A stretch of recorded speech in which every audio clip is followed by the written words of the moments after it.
Kuhusu mshtakiwa wa kwanza CP Gilbert Sostenes Kalanje, mahakama ilibaini kuwa alikuwa ndiye mkuu wa uchunguzi wa jinai OCCID katika kituo kikuu cha polisi Mtwara wakati wa tukio. Ushahidi ulionyesha kuwa alikuwa na mamlaka makubwa juu ya operation zote zilizofanyika dhidi ya marehemu.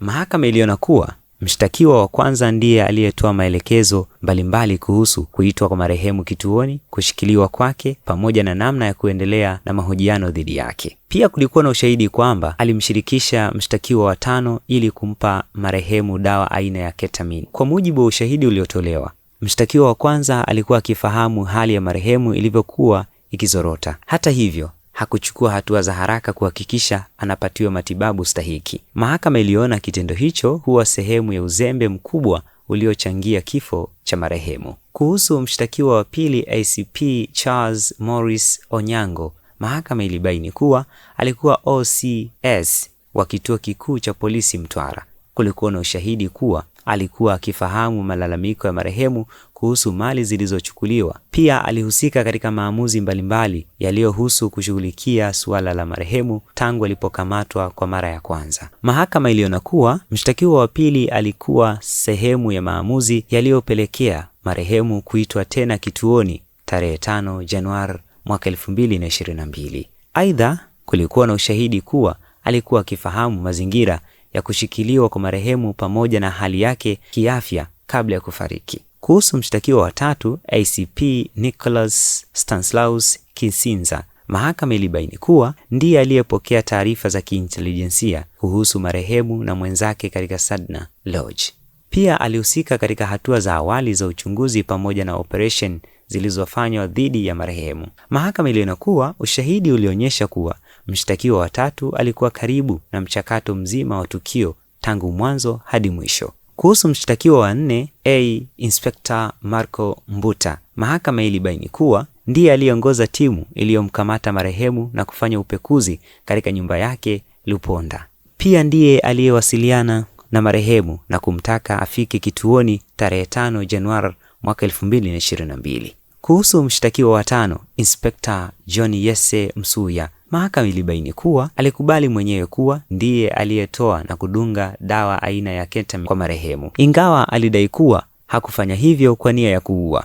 Mahakama iliona kuwa alifanya kitendo hicho bila kufuata taratibu sahihi za kitabibu. Mahakama ilieleza kuwa dawa hiyo ilitolewa ndani ya mazingira yasiyo rasmi ya matibabu. Hakukuwa na uchunguzi wa afya marehemu, vifaa vya uangalizi wa kitabibu, wala maandalizi ya dharura endapo hali ya mgonjwa ingebadilika. Mahakama iliona kuwa kitendo cha kumpa mtu dawa yenye nguvu katika mazingira hayo kilikuwa hatari na kilichangia kwa kiasi kikubwa kuzorota kwa afya ya marehemu. Kuhusu mshtakiwa wa saba Intel Koplo Salim Juma Mbalu, mahakama ilibaini kuwa alihusika katika shughuli za kiintelijensia pamoja na ufuatiliaji dhidi ya marehemu. Pia alikuwa sehemu ya timu iliyotekeleza maelekezo mbalimbali yaliyotolewa dhidi ya marehemu. Mahakama ilieleza kuwa ingawa kila mshtakiwa alikuwa na nafasi tofauti, ushahidi kwa ujumla ulionyesha kuwa ulikuwa na ushirikiano wa pamoja katika matukio yaliyopelekea mateso na hatimaye kifo cha Musa Khamis. Katika tathmini yake, mahakama iliona kuwa ushahidi wa mazingira, ushahidi wa kitabibu pamoja na mwenendo wa washtakiwa baada ya tukio unaunganika na kuonyesha mnyororo mmoja wa matukio usioacha shaka ya msingi. Mahakama pia ilichunguza hoja za upande wa utetezi kwamba hakukuwa na ushahidi wa moja kwa moja unaoonyesha washtakiwa wakimuua marehemu. Katika kujibu hoja hiyo, mahakama ilieleza kuwa sheria haitaki kila wakati kuwepo kwa shahidi wa macho ili kudhibitisha kosa la mauaji. Badala yake, iwapo ushahidi wa mazingira unaonyesha mlolongo kamili unaoelekeza kwa washtakiwa pekee bila kuacha uwezekano mwingine wa kimantiki, ushahidi huo unaweza kutosha kutoa hukumu ya hatia. Mahakama ilinukuu misingi mbalimbali ya kisheria kuhusu matumizi ya ushahidi wa mazingira.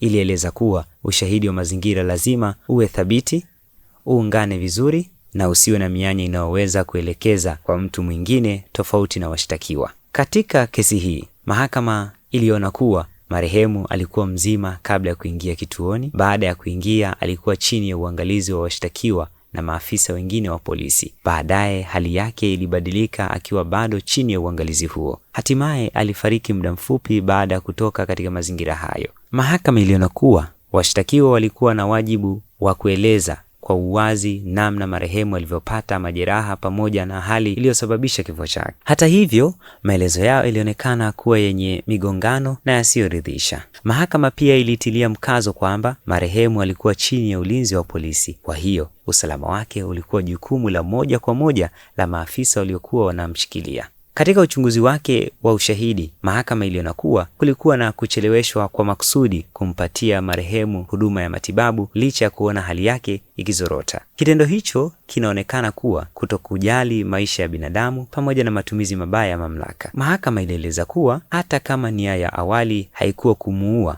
matendo yaliyofanywa dhidi ya marehemu yalikuwa na uwezekano mkubwa kusababisha madhara makubwa au kifo. Kuhusu matumizi ya ketamine, mahakama iliona kuwa hakukuwa na sababu ya msingi ya kitabibu ya kutumia dawa hiyo katika mazingira yale. Aidha, hakukuwa na rekodi rasmi za kitabibu zilizoruhusu matumizi yake dhidi ya marehemu. Mahakama iliona kuwa dawa hiyo ilitumika kama sehemu ya mbinu za mahojiano na shinikizo dhidi ya marehemu. Hilo lilikiuka maadili ya taaluma ya tiba pamoja na sheria zinazolinda haki za watuhumiwa walioko chini ya ulinzi. Mahakama pia ilichunguza mwenendo wa washtakiwa baada ya tukio. Kulikuwa na ushahidi kwamba baadhi yao walijaribu kubadili taarifa, kuficha mazingira ya tukio pamoja na kuzuia ukweli usijulikane haraka. Mahakama iliona mwenendo huo kuwa dalili ya kujua kuwa kulikuwa na kosa kubwa lililofanyika. Katika uchambuzi wake, mahakama ilieleza kuwa mtu asiye na hatia kwa kawaida hana sababu ya kuficha ukweli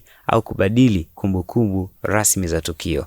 Mahakama pia ilizingatia maumivu yaliyopatikana na familia ya marehemu.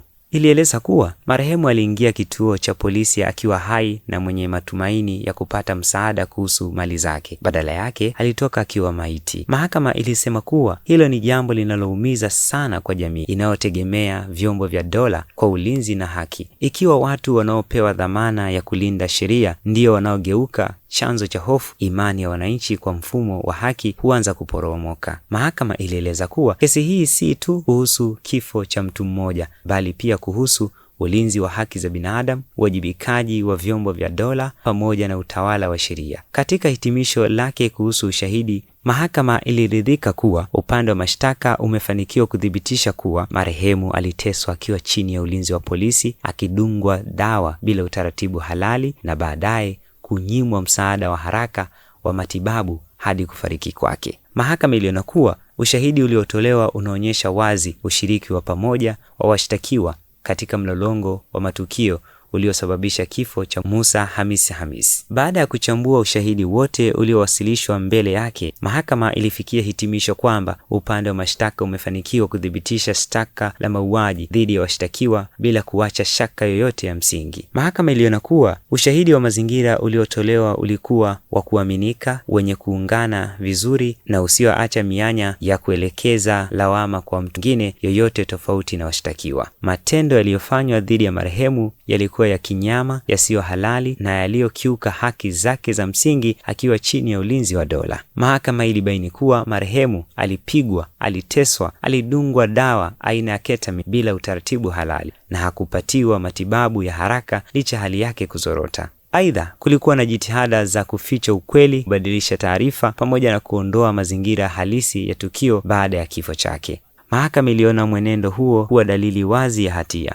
Katika maamuzi yake, mahakama ilisisitiza kuwa vyombo vya dola vina wajibu mkubwa wa kulinda haki za wananchi wote, wakiwemo watuhumiwa walioko chini ya ulinzi. Matumizi mabaya ya mamlaka dhidi ya watu walioko chini ya ulinzi wa polisi hayawezi kuvumiliwa katika jamii inayofuata utawala wa sheria. Mahakama ilisema kuwa kifo cha Musa Hamis kilikuwa matokeo ya matendo yaliyofanywa na watu waliokuwa na wajibu wa kumlinda. Badala ya kumpatia usalama, walimuweka katika mazingira yaliyopelekea mateso na hatimaye kifo chake. Mahakama pia ilikemea matumizi ya mateso katika uchunguzi wa jinai. Ilieleza kuwa hakuna mazingira yanayoweza kuhalalisha kupigwa kwa mtuhumiwa, matumizi holela ya dawa wala mateso yoyote kwa lengo la kupata taarifa. Hata hivyo, vinakiuka sheria, vinakiuka katiba na vinakiuka misingi ya haki za binadamu. Mahakama ilisema kuwa haki lazima ionekane kutendeka bila kujali hadhi au nafasi ya mtu aliyehusika. Kwa sababu hiyo, maafisa wa dola wanaovunja sheria lazima wawajibishwe kama raia wengine. Baada ya kuzingatia ushahidi wote, mahakama iliwatia hatiani washtakiwa kwa kosa la mauaji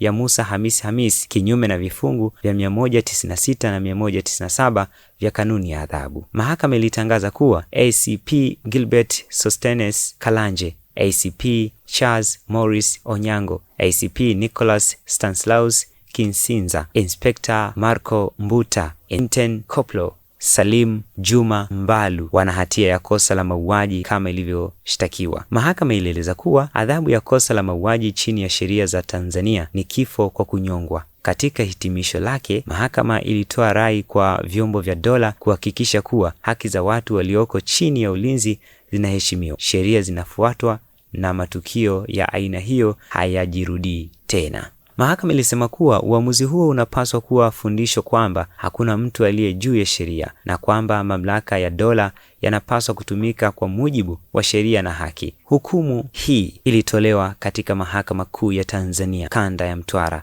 na Jaji Mwanga J. Mimi ni Ibrahim Rajab, call me Boldansa, na hii ni Global TV. Kuna sauti nyingi, lakini si zote zinasikika.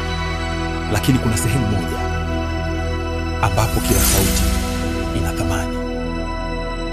Hapo ndipo ilipo Global TV, sauti ya wanyonge, mtetezi wa wasio na pa kusemea. Global TV ni YouTube channel inayopendwa na watu wengi. Una biashara? Chagua platform yenye watu halisi.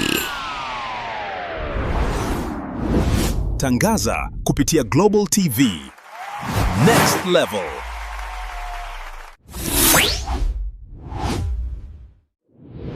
Chukua hatua sasa.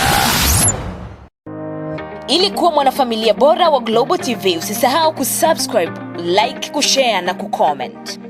Baada ya kusubscribe, bonyeza alama ya kengele ili kupata taarifa kwa kila video inayopanda Global TV Online.